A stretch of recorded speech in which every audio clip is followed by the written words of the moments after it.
Hello, my friends. I'm Dana. This is Words That Move Me. This episode is so great because I'm talking to one of my heroes today. I'm talking to a woman that I have had an art crush on for a very long time. And every young man and a lot of the young women that I went to high school with also had a crush on her because she was the lead video vixen of the My Chemical Romance Helena video. The lady that wakes up from the coffin and is stunning. Yep, that's Tracy Phillips. And we're talking to her today, and I'm so excited. But first, we're going to celebrate a win. Wins are important, y'all. You got to count the wins, especially today. Today, I'm celebrating a new friend. You guys, I went and got some laser hair removal yesterday, and I made friends with my technician. And do you know what our bonding was over? Not the trauma of laser hair removal, which is awful, but there's a creation on that block. And I went there because I didn't have time to buy food. And I went inside and I looked at their plethora of insanely overpriced items. And instead of buying something that I didn't want for way too much money, I just left. And then I got into my laser hair place and I was like, hey, we were talking and I don't know why I brought this up because I'm a talker. Or wait, maybe she brought it. I can't remember who brought it up. And she was like, yo, you know what's gotten crazy expensive? And I was like, what? And she was like, sandwiches. Like, even a Subway sandwich is expensive. And I was like, yeah, and let's put an end to it right now. And so we formed this alliance over, like, make sandwiches affordable again. And now I've got a new friend in my quest for affordable sandwiches. That's what's going well in my world. Now you go. What's going well in your world? Any new alliances? Any new cosmetic processes that are going particularly well? Can't wait.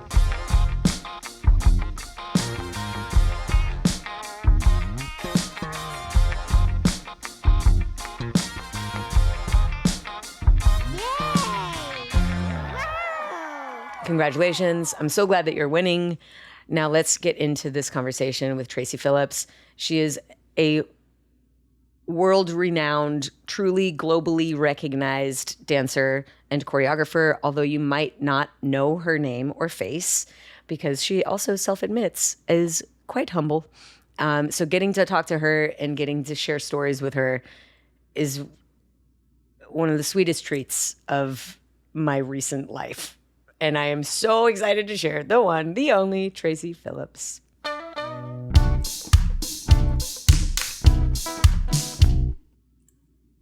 Are you ready, Tracy? I mean, I'm here. This is it. I'm here. We've been doing it. You're doing great. This is going really well. Okay. Welcome to the podcast. This is Words That Move Me. Thank you. Hey, hi. My dog is on the couch over there burrowing. Aww. Riley is over here taking notes for us. Okay. I've been a big fan of yours. I hope that you know that and feel that. I'm wearing a jingly outfit. You're welcome, listener. Big fan of yours for a really long time. Thank you. I think you're welcome. I think the first time I saw you dance, oh man, My Chemical Romance music video. Probably. Aww. What year was that? That's a good question. We're going to leave that with TBD. time. We're going to leave that TBD. Time is slippery, right? Yes. Yeah. You were the lady in the coffin, the dead woman. Yes. Was it Helena? Is that what that song was called? Helena. Mm-hmm. Choreographed by Michael Rooney. I know Yes. that. I remember Yes. that. Yes. Because when I saw it, I was like, what is this? I have to do it. Who is that person? She's so beautiful. But I knew who you were because Michelle Latimer, Oh, yeah. super shout out, is no fool. Yeah. And you're also from Colorado. Yes. Michelle loves shouting out Colorado talent. And so we all knew who you were long before I met you because of Michelle and because of projects like that. I love Michelle. I know. Yeah. We go back. We go way, way back. Yeah. Thank you for being here. Thank you for having me. All my guests introduce themselves. I gave you a little heads up. I hope you're prepared. Tell us everything you want us to know about you. I'm not prepared. Are you prepared? You didn't tell me that. Oh, yeah, I did. You did? In the email? Did you read it? I mean, I'm a skimmer. Okay.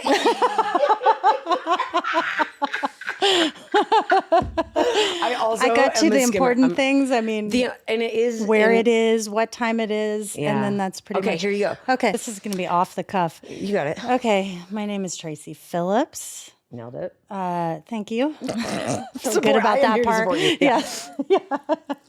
I am a dancer, choreographer, director. I would say less a dancer at this stage in my life, but Fair. I have been a dancer my whole life. Started choreographing pretty young. When I came out to LA, it was kind of in tandem with dance and with my dance career. And then, I've lived in LA since I was 18. Nice. That's, Also I same. won't say how long that is. Totally fair. Totally fair. But it's been a while. LA is my home at this point. Yeah. And moved here from Colorado, but I moved around a lot as a kid. So Colorado isn't really my home. LA's my home. Yep. And key project. I mean, I'm not much of a self-promoter. That's an important thing to know about you, though. I think that's cool. Yeah. It's not very current. I feel like it's a pretty right now thing to be able to be like, blah, blah, blah, blah, blah, blah, it's me. Yeah. And that's, I think part of your brand is being mysterious. So I think it is very okay that you not lead with the bullet points. Well, thank you. Thank you. I don't think I'm trying to be mysterious. I'm just, I think I'm private in a lot of ways. And I hold certain things as sacred. And also, I think it's hard for me to, I think humility is important. And that's not a very humble thing to say about myself. I thought you were going to say that's not a very industry person thing to say. Right. Which right. It also isn't, but there are people who literally do that for their job. So I think it's okay that the art maker not also be the art promoter. Yeah. But so often for our types, we wind up having to do all the roles. Yes. But you seem to have done just fine without being a shameless self-promoter. No, I envy people who are able to do both parts of it. Because I do think it's important in today's world. It's not naturally how I'm built. And so it's difficult for me to do that. I struggle with the social media aspect, with all of that. I'm always fighting with myself about whether should I do this? Should I not? Should I post this? Should I not? Does this seem like this? I overthink it. And then I don't end up doing it because it starts to feel overwhelming. Yes. It's an That's internal the battle. most relatable thing anyone's ever said in their intro, because I feel you. I really do. Well, you're good at it. I'm surprised that I think you're very good at it. You're one of the people that are. I have found one of the thoughts that really helps me is that sharing what I have learned to me is more important than whatever issues I have with share or not share. Should I share? Should I not? Should I this? Should I that? Should I that? Period. The end. It's important to me. It helps me learn things when I share them. Right. Because sometimes I get feedback that's like, was that really what you meant to say? Or because I think that this, that. And for me, learning is chief and social media isn't chief, or self-promotion isn't chief. Right. So if sharing the thing is in service of me learning, then it's way easier to do. Right. It's kind of a North Star thing. Like if you have a strong North Star, social media is just a thing that you do to get there.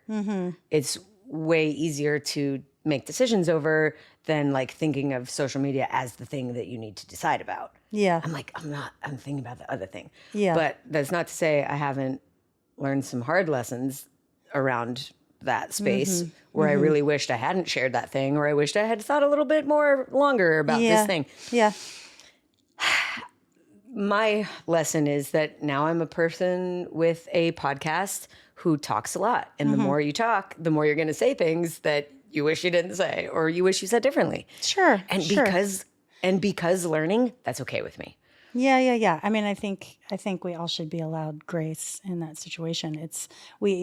Nobody's perfect. We all say things we didn't mean, or we say things in the wrong way. And it doesn't mean that's who we are. Right. It's just human. Yes. Yeah. Human. Oh. We say things we don't mean. We say things that are wrong sometimes. And we change our minds sometimes. And absolutely. the thing I started the podcast 5 years ago now. Been doing this. Yeah. It used to be just me in my closet with a crappy version of this microphone that now has my hair on it. But it was important. That was right before the pandemic. And I started learning what I thought about things as I was standing in there talking to myself at least once a week. Yeah. And so it was hugely pivotal in me finding my voice, period. And now it's my excuse to sit and talk to people that I admire a lot and think the world of and have this front row seat to learning, plus the bonus of getting to share it. And the other thing, in the pre-roll, we were talking about chatter and having to split up our time and emotional energy. Yeah. And I got to a place where a lot of people were asking me to pick my brain. Can I take you to coffee? Can I pick your brain? I'm sure this happens to you all the time. And now I'm in a place where I'm like, what is it specifically that you are curious about? If I haven't addressed it in a podcast, then yes, you can take me to coffee and you can feast on my brain, which is, I don't like thinking of it that way. But that kind of is how a lot of people present that moment is like, can I get something from you? I don't, that's the awkward part. I think everything is an exchange and people have things that I could benefit from, but they're not thinking of it in that way. Anyways, all that to say, I love having the podcast as a thing that can be working while I'm sleeping, as a thing that can be out there in the world teaching people the lessons that I had to learn the hard way. Yeah. If you guys can learn it the easy way, then work. Fierce, so great. Yeah, for it's sure. the best. For sure. Yeah. Yeah. Speaking of that, maybe we segue into Down the Rabbit Hole. Sure. Your latest Love to. show at the Roosevelt Hotel, which is awesome venue. It's so cool. And you in the Roosevelt Hotel, seem like such a match made in heaven because of the mystery, because of the elegance, the style, but also the secrecy. It's not like, there's not spotlights going off in the air and it's not on a big marquee. Yeah. Tell me a little bit about how your relationship with the Roosevelt Hotel started. How many productions have you put up there now? Yeah. Because it's a long relationship, right? Yes. I've been doing shows at the Roosevelt since 2020. Okay. With the little pause. There was a pocket there. There was a little pause, but yes, that's when, or I guess 2019 maybe was the start. And then, so I've been there a while. I had always wanted to do a show in that room because I had seen that room and it was just the perfect room for me. It's intimate. It's nostalgic. It has so much charm and behind a secret bookcase and there is mystery and it was kind of like, I have to do something here. But I didn't really have any connections to the Roosevelt. I tried to find a way in. And nothing really happened for years, actually. But then this one woman called me and asked me if I could do a burlesque workshop at the Roosevelt for some women. It was like she was doing some kind of whole, like they would take photos and go lingerie shopping. And it was just this whole kind of workshop she was doing. And she wanted to have a little burlesque section. This sounds up my alley. That sounds amazing. Yeah. And I maybe would have said no, except Roosevelt Hotel. And I thought, oh yes, this is my opportunity. My foot in the door moment. Yeah. And I actually, it was a great experience. It was older women who were kind of reclaiming their sexuality, their vitality. And I did that for a couple of hours, just a simple little workshop with them. And yes, then she introduced me to the GM of the hotel and the relationship started. Cool. And then I've been there since then. Cool. Yeah. I have to say specifically about this show, I've seen 100 Alice in Wonderland stories. And this one stands out, Trace, because I think a lot of your work always stands out to me as two things. Not traditionally sexy. Not the color of sexy that we see often, especially in LA. Yeah. But undeniably sexy. Not traditional, but you can't ignore that is sexy. And so I'm very curious about how you came to find that. Yeah. I'll give a tiny, tiny bit of context. I grew up mostly idolizing male dancers. And when I found myself working for Justin Timberlake via Marty Kudelka when I was 19, I started Yeah. working for him. Yeah, wow. I found my version of what I think sexy is on stage and on camera, battling with like, is it a dude in a 3XL white tee with basketball shorts and tube socks? Or is it a lady in a bikini? Like, what is sexy? Yeah. And it took me my whole, obviously, adult life to find my answer to that question. Did you have a stronger finger on the pulse of what you thought was sexy? Or how did you find that thing that is so undeniable yet totally unique? Yeah. I think it was, yes, years of molding that, because a lot of live shows, I did a lot of, when I first came to LA, a lot of live shows, improv, a lot Dude, that of is actually the improv. answer. Yes, improvisation. That's how you find what you think is hot. And improv in live shows. So getting up on stage and just improving with a band, improving with me, improving. Improv all the way down. Yeah, The band is improv, jamming, like you're jamming. You don't know what's going to happen. Right, and right, I think you find, or I found a lot in that experience. Totally. Okay, so through improvisation, you wind up finding your choreographic fingerprint. Yeah, exactly. I love this. One of the things I think And is research and watching a and bunch of old influence, stuff. right? Yes, Like, yeah, yes, taking not in. just, sure. Yeah. Yeah. That's an important caveat. Yeah. Like, you are the source, but also you have eyeballs and you have been establishing your taste by all the things that you've been exposed to throughout your life. Exactly. Yes. Yeah. I think what I also would say about your shows is that I would be very hard pressed to like recreate a move. Like, if I left the show and my friends and I were walking to the car and they were like, "What was your favorite move?" I'd be like, I don't know. Like, how can it be so singular and burned on my mind, and yet I can't remember a specific move? And I think it's because they're that original. They're that unique that it isn't something I could just call back or do. Did you see me? That was the ballroom arm. Like, I could impersonate many choreographers, many dance styles. I can put on. Yeah.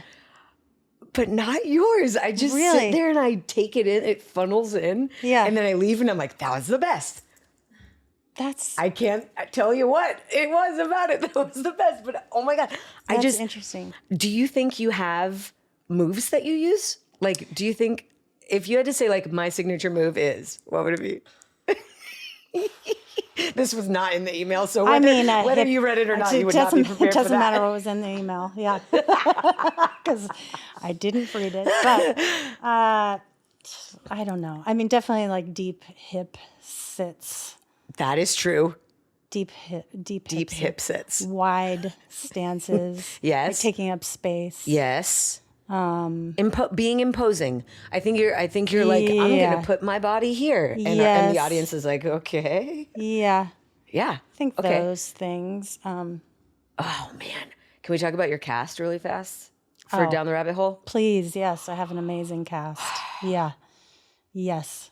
I'm a huge Natalia fan. I love her so much. Yeah. But when Sharon Ferguson came out on that stage, I about shit my pants.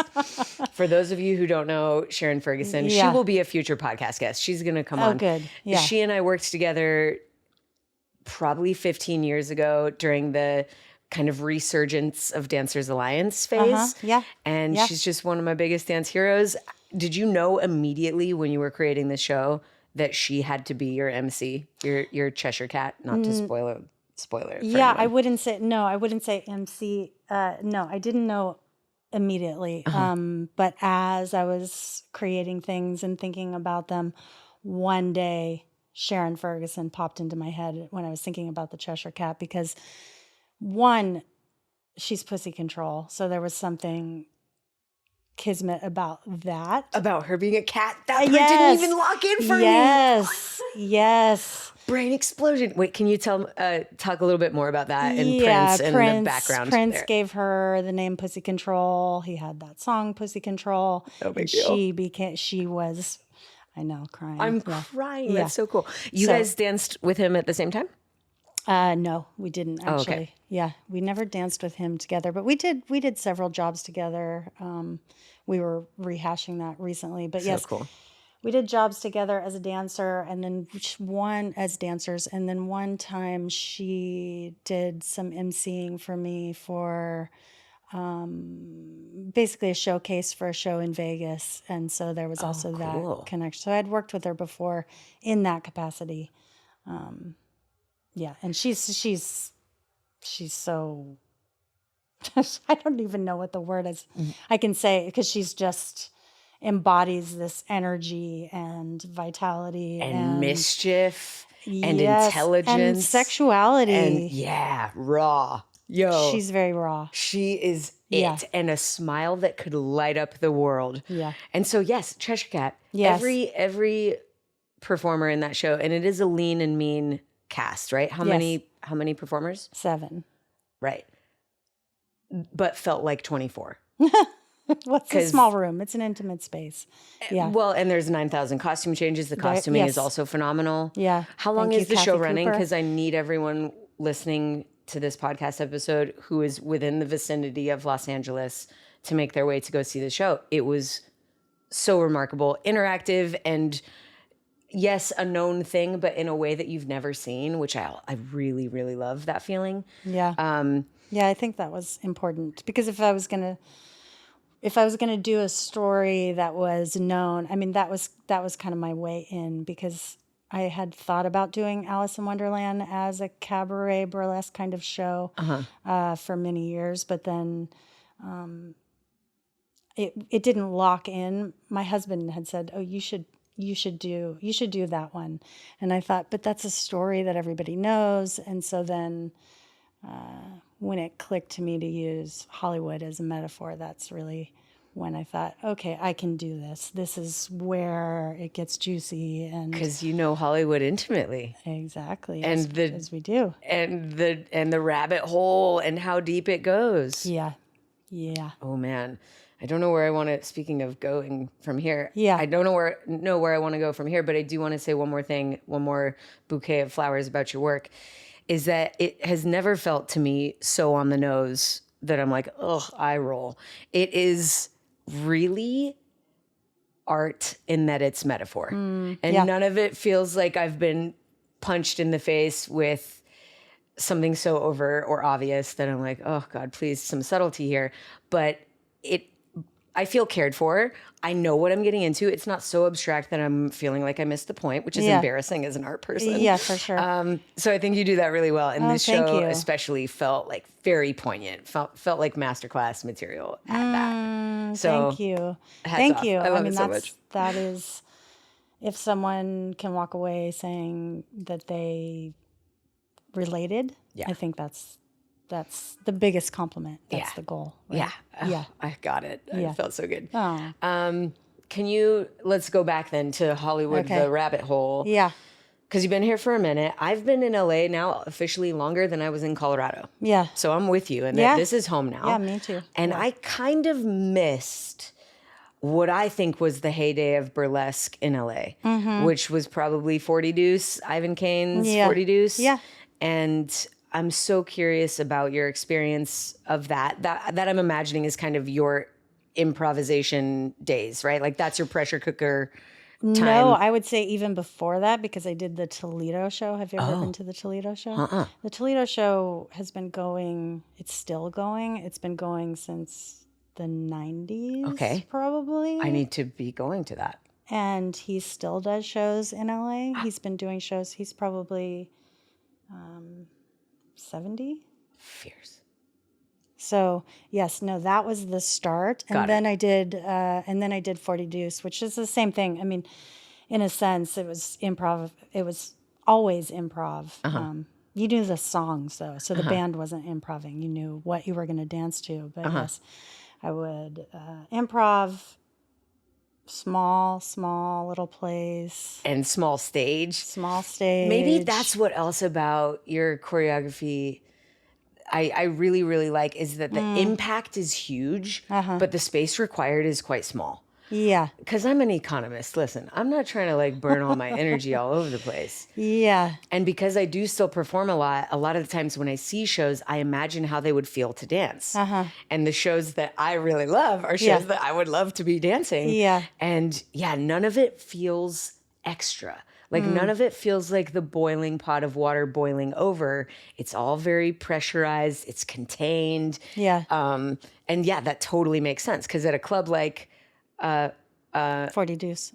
Yeah. that was the name of the club, right? Yeah, Okay, yeah. okay. I was like, was that just the name of the show? Or I remember where it was. I remember like driving there. I only went one time. Yeah. But yeah, it's tiny.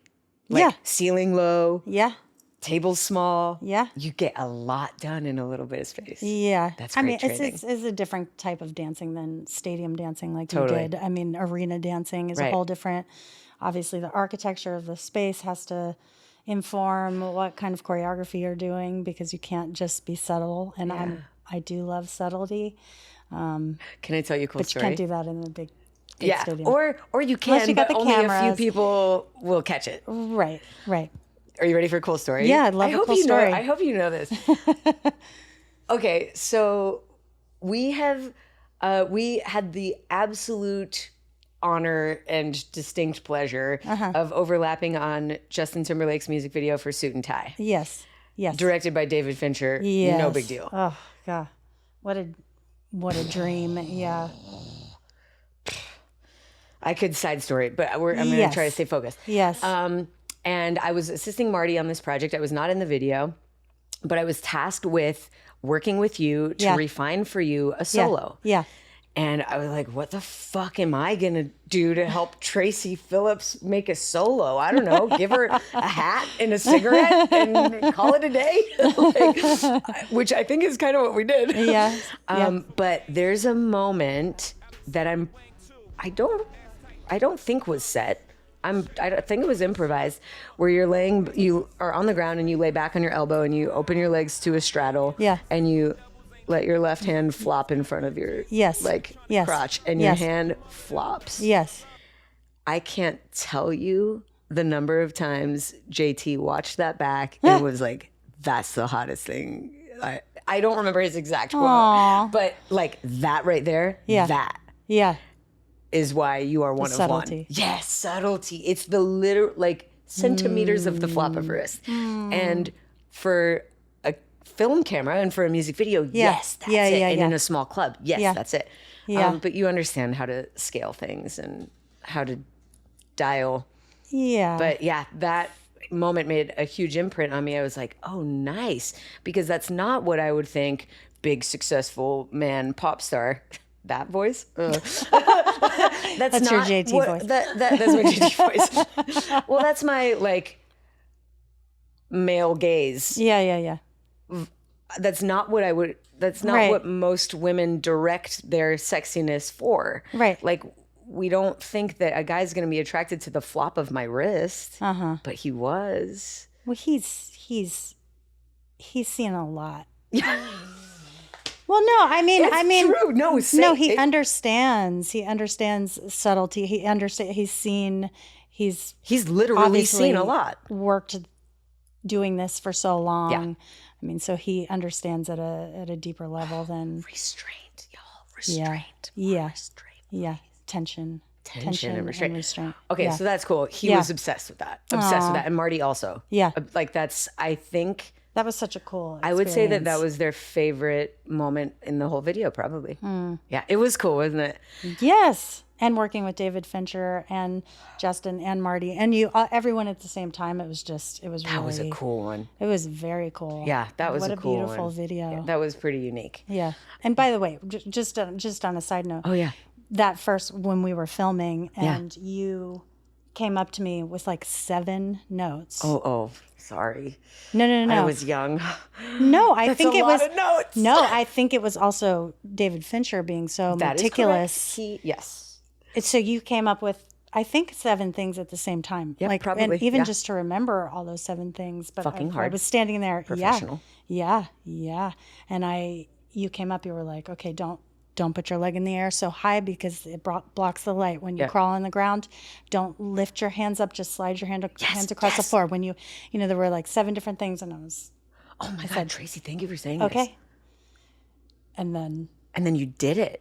And at this point, when was the last time you are that lead girl in the video, aren't you? I'm just realizing, okay, so I went to a show at USC a couple weeks ago. It was their senior solo showcase. I watched, I think, 40 solos that night. And as I was watching them, I was like, dang, when was the last time I did a solo? Yeah. So I was wondering for you at that point, suit and tie time, when was the last time you had performed as a soloist?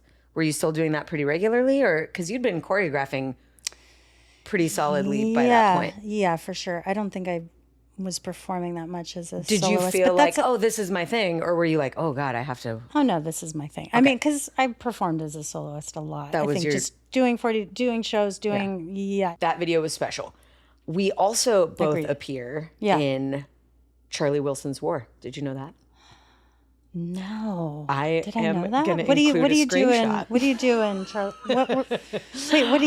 you do in Charlie Wilson's War? Great question. Yeah.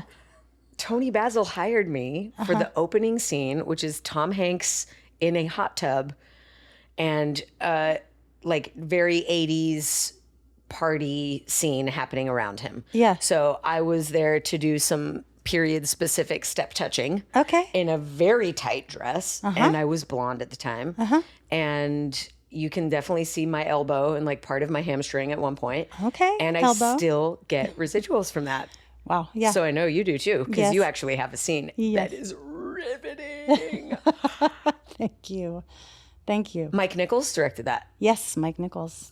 The great. Wow. Mike Nichols. Yeah. It was really an honor. I can imagine. Can you tell me a little bit about that shoot? Because wow.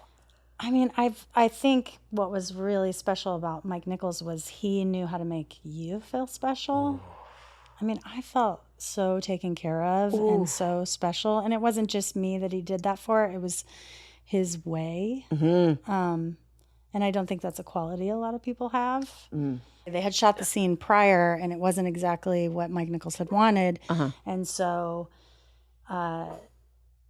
he recast me. Fatima was choreographing. He recast me as this because he wanted it to be more fantasy. You know, it's not reality. There's some fantastical element in movies, I think, that he really I think it's a part of all of his movies. He has like maybe one part where there's this kind of fantastical thing. Dreamlike. Yeah, dreamlike scene. quality. You were the dream scene of that film, which is heavy and real. Yeah. And like historical. Yeah. But yeah, that scene feels like the edges kind of go dark and you are in this different place, but you're the crystal clear focus of that dream place. It's such a good scene. How was that? Just one day of a shoot? It wasn't. It was, I can't remember how many days it was, but it was not one day. It was, because there's a lot of dialogue happening also. Weeks, I feel like. And Tom Hanks, Philip Seymour Hoffman. I felt like, I'm a part of legendary shit. Yes. The legendary director, iconic actors.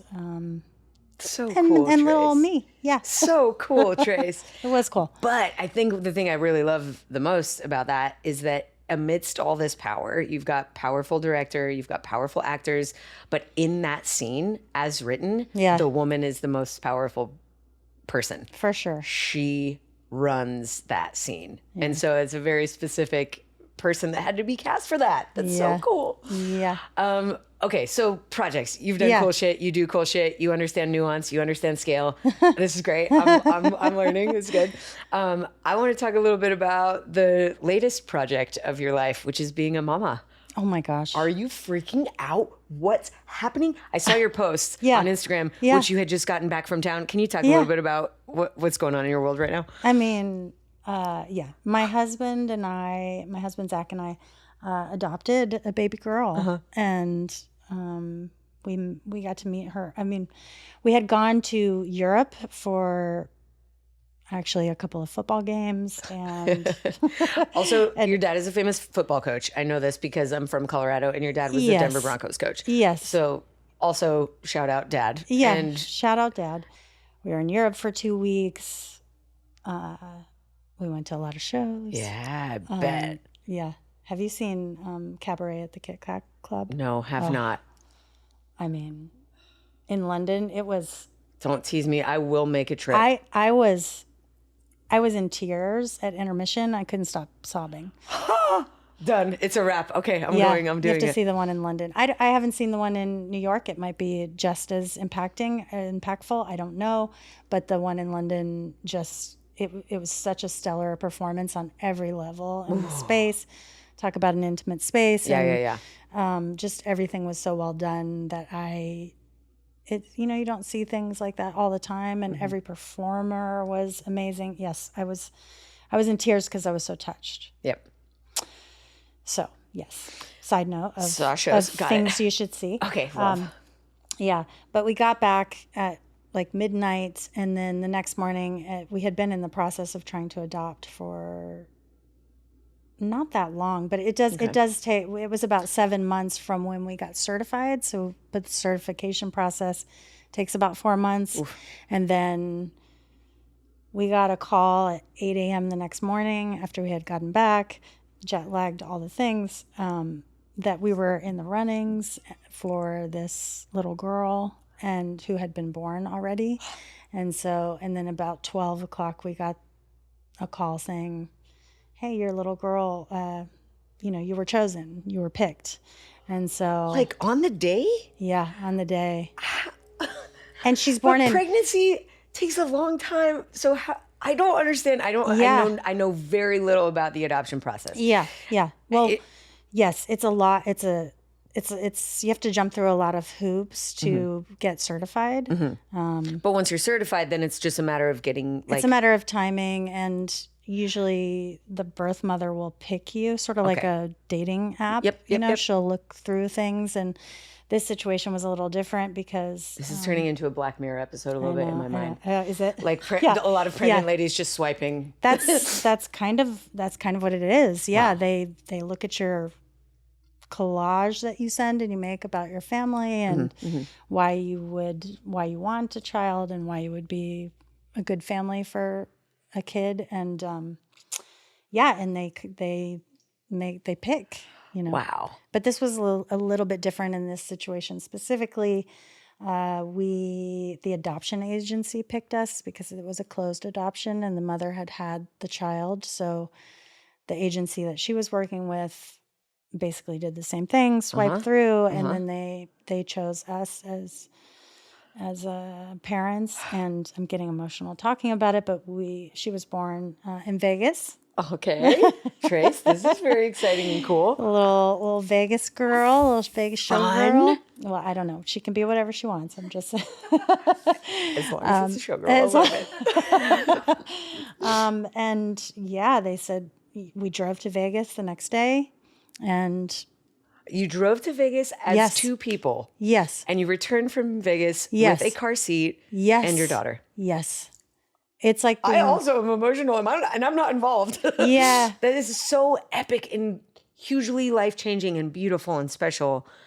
And Trace, God, when I think of the people that should be parents in the world, you are at the top of this list. Oh, well, thank you. That's a good thing because I am now. And we were catapulted into parenthood, and it took from one day of not having any. They tell you when you are adopting not to get a nursery ready, not to do all that, because you don't know the timing of it, because it could take 3 years, it could take a month. Right. So for us, it was 7 months, which wasn't that long, really. Average is about 18 months. And we just drove to Vegas, and I mean, we were given a baby in a hotel lobby. I mean, she came at this...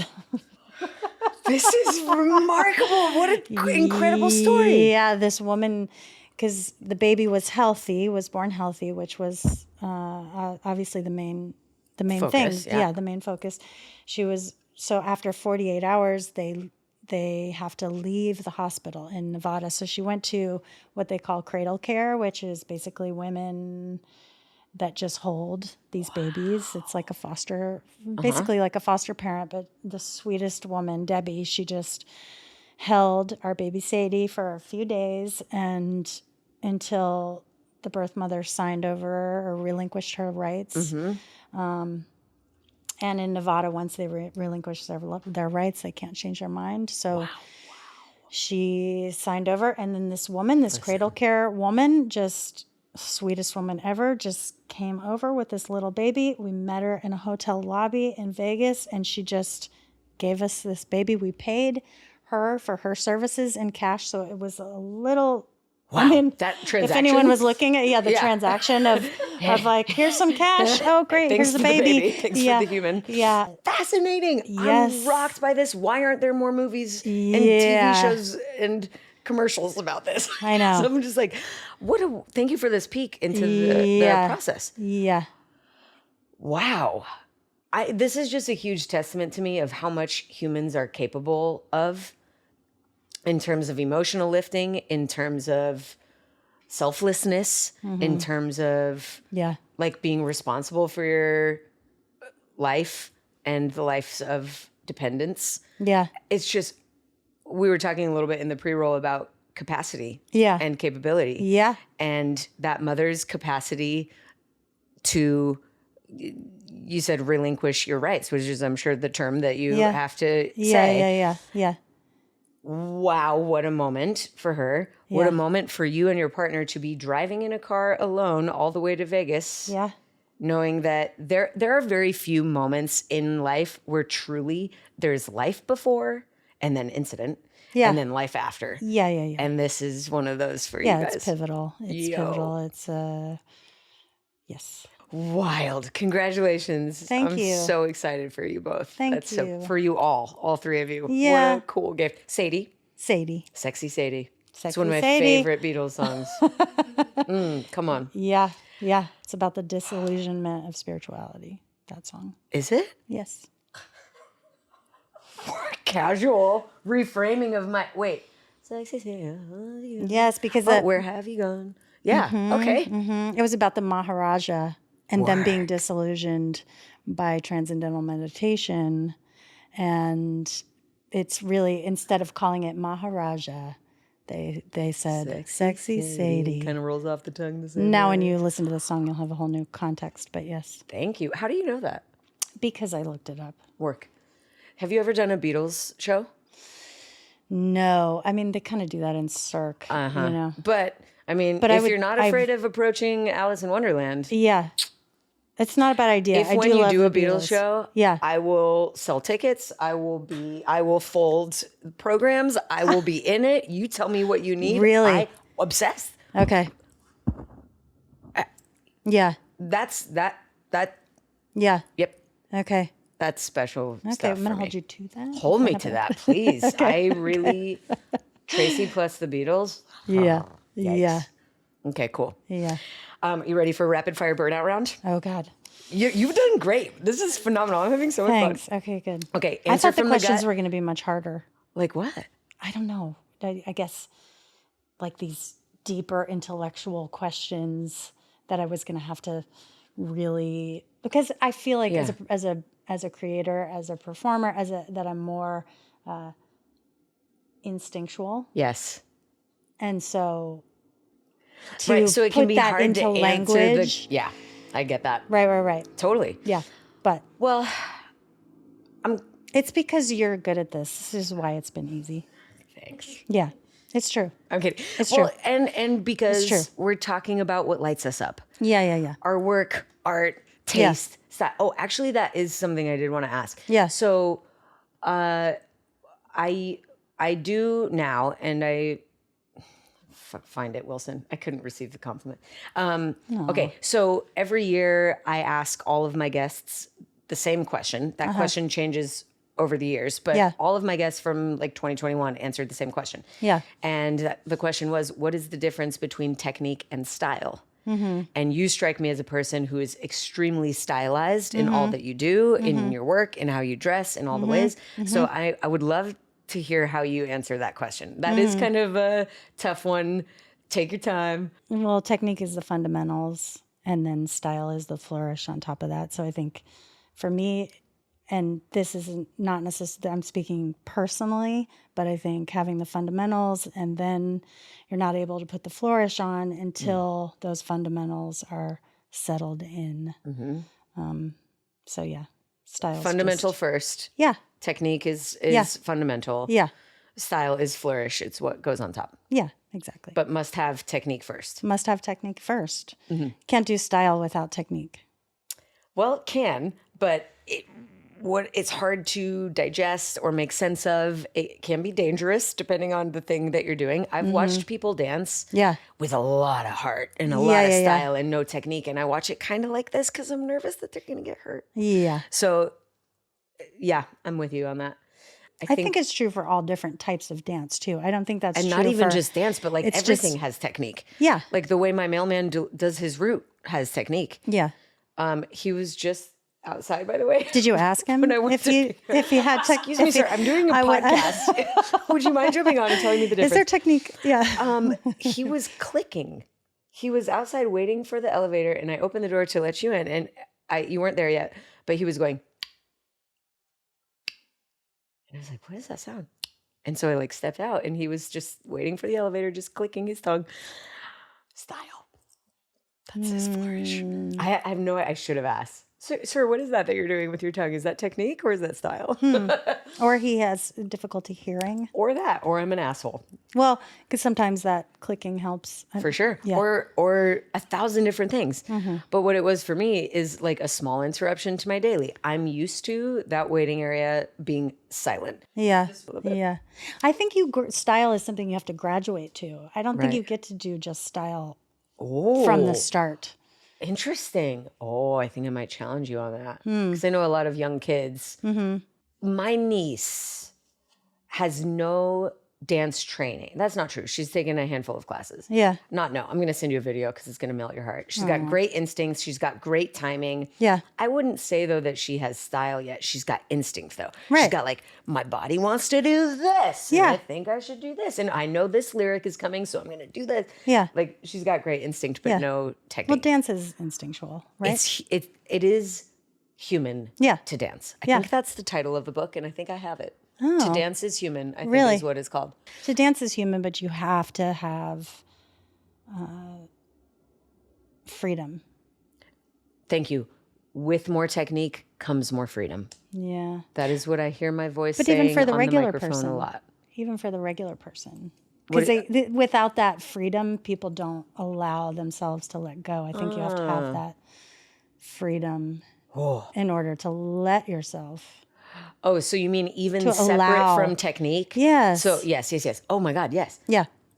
Technique, fundamental, Yeah. foundational. Right. For a Style, dancer, of flourish on top. course. Yeah. But the notion of freedom, Yeah. hugely important. That's the trifecta. Right. Thank you for that. get Okay, these rapid fire. cooking. Answer from the gut. Don't think about it. Okay. Coffee or tea? A coffee. Dogs or cats? Dogs. Morning or night rehearsal? Morning. Wow, that surprised me a little bit. 10 a.m. 10 a.m. after traffic.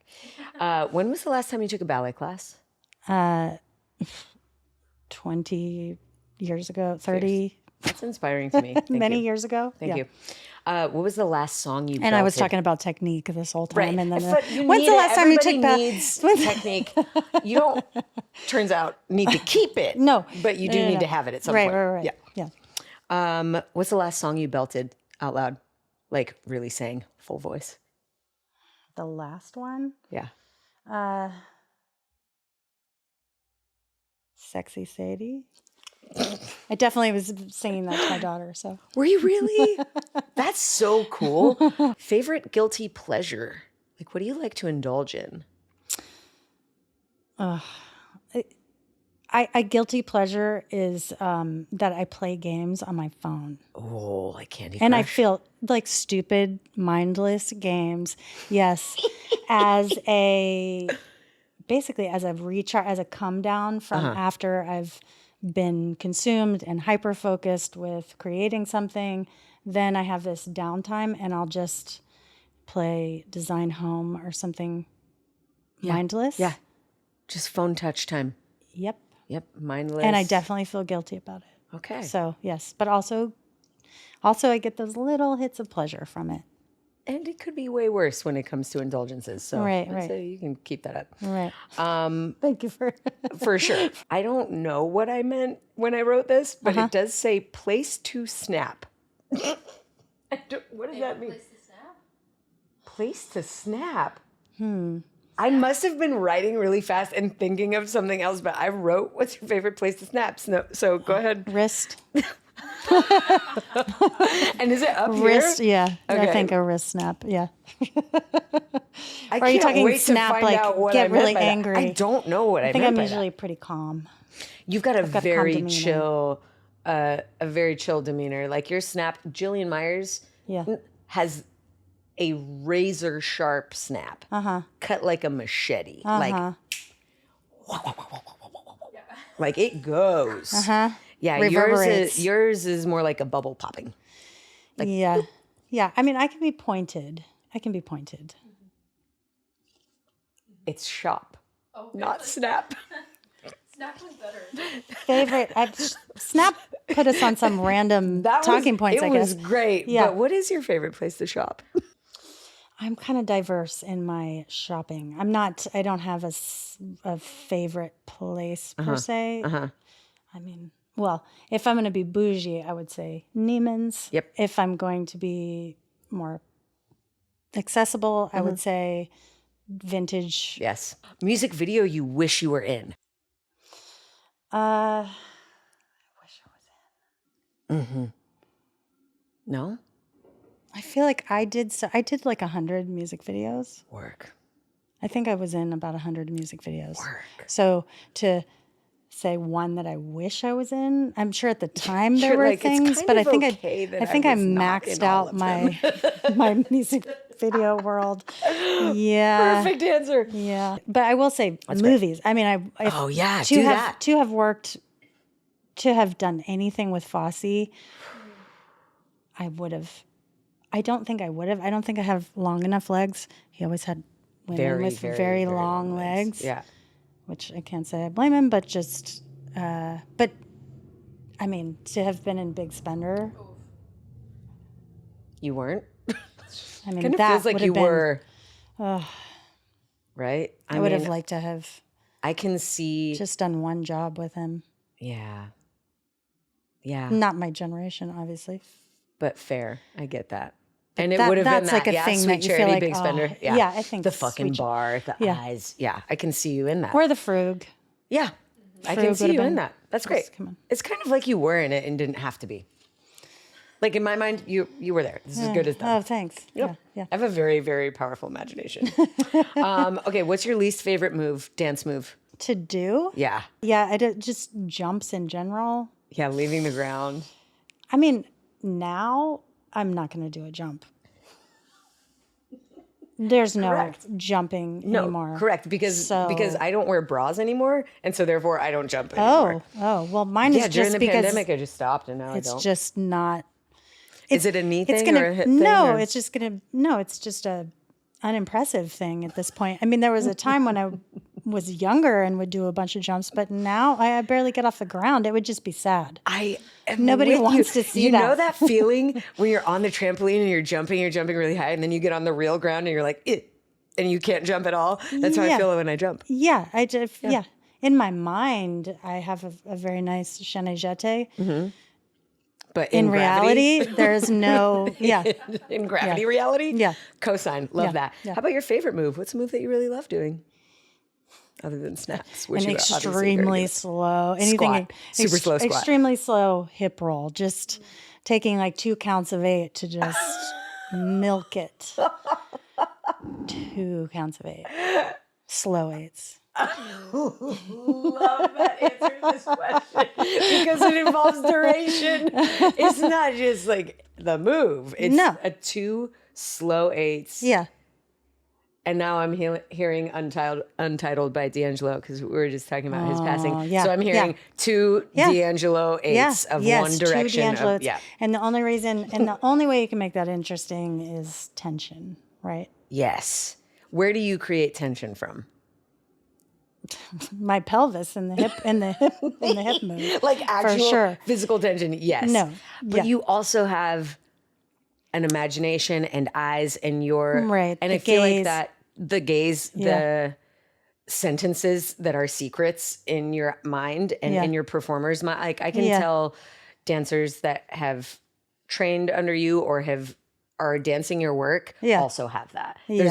There are secrets inside and you don't get to know. Right. It's kept under lockdown for Knox, but it's very fun to watch. Yeah, because I wouldn't care about a 2/8 count hip roll if there was nothing going on. No. Do you have a sentence, a quote, a guiding principle, a mantra? I'm asking you for the words that move you. What are the words that move you? That's a broad It's a broad one. question. Seduce people in and then pull back the curtain. Oh, come on in. And pull back the curtain or close the curtain. No, pull back the curtain. Yeah. That is what you do. Yeah, I think that's what I do. Or that's what I try to do. Period. The end. That is a gorgeous place to tie the bow on top of this conversation. But Trace, I really could shower you in flowers forever. I think the world of your work. If you are ever feeling low about yourself, call me because I got you. Thank you for sharing and for talking and for self-promoting on the podcast. You know, you don't lead with it, but it's so cool, especially from those people. Because I have a lot of guests that do a lot of podcasts. Yeah. I think it's very cool to share from people who aren't out there talking about their self and their shit a whole lot. So I'm very flattered. Thank you for being Well, here. I do have a show that I believe in and that I would like people to go to. So I think that's Right. That was and because we have amazing performances and so many great people worked on this show, different choreographers, different. Oh, yeah. Do you want to do some quick shout outs? I mean, Robert Greene, Deanna Thompson, Leanna Blackburn. We had Kara Cole and Ayana Monet do numbers. Am I leaving anybody out? As you think about that, I'm going to shout out Liana really fast. Yeah. The closing picture in Liana's number, she did the Mad Hatter number, Yes. is burned on my eyes. I was like, wait, no, don't let it go, don't let it go. It's like fading to black. And I was like, no, I want to keep so masterfully done. It's so good. Yeah. You really feel her. Oh, feel my Alice. gosh. It's so good. Yeah. How long can people And go Amy see Amy Ryerson also. Yes. Thank you. Yes. How long can people go see the show? Okay, the show started in September, and then so we should probably go till September of next year, but there are no promises. We're just doing it as we go. So, but yes, every other Saturday. Fantastic. Yeah. Get your ass to go see Down the Rabbit Hole at the Roosevelt and call me before you go. Invite me because I will go see it 1,000 more times. Oh, thank you. Thank you for being here, Tracy. It's been an honor. Appreciate you. Thank you, listener, viewer, also for being here. Get out into the world. Keep it very funky. Oh, and subscribe. Click the bell for notifications. Leave a review or rating and comment. Yay. This podcast was produced by me with the help of many. Big love to our executive assistant and editor, Riley Higgins. Our communications manager is Fiona Small, with additional support from Ori Valladares. Our music is by Max Winnie, logo and brand design by Bree Reitz. And if you're digging the podcast, leave a review and rating, and please share. Also, if you want to connect with me and the many marvelous members of the Words That Move Me community, visit wordsthatmoveme.com. If you're simply curious to know more about me and the work that I do outside of this podcast, visit thedanawilson.com.